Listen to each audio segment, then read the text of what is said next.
बंगोपसागर सृष्टि है लघुचाप झड़ तोफान वज्रपात को नहीं 8टी जिला को सतर्क सूचना जारी करिछि पाणीपाग केन्द्र। तेबे आंचलिक पाणीपाग केन्द्र सूचना मुताबक भारत महासागर और संलग्न दक्षिण पूर्व बंगोपसागर उपरे वायु घूर्णिबलय लघुचाप क्षेत्र में परिणत होइछि।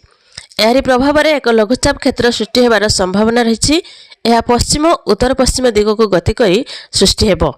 एहारी प्रभाव में मालकानगिरी कोरापुट नवरंगपुर कलाहांडी मयूरभंज केउंझर बालेश्वर एवं भद्रक जिला को बिजुली घड़घड़ी सह 30 रु 40 किमी बेगर पवन बहिबार संभावना रही।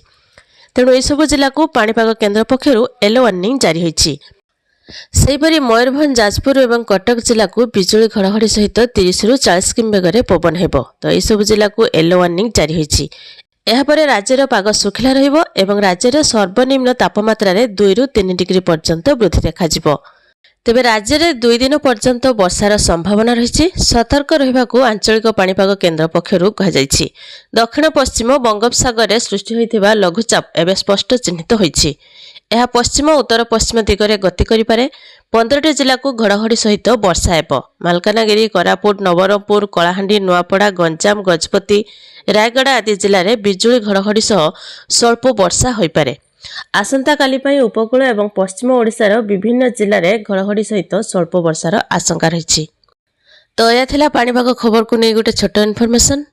बस वीडियो को लाइक करंतु और चैनल सहित जोड़ी रहिबा पई चैनल को सब्सक्राइब करके रखिथांतु।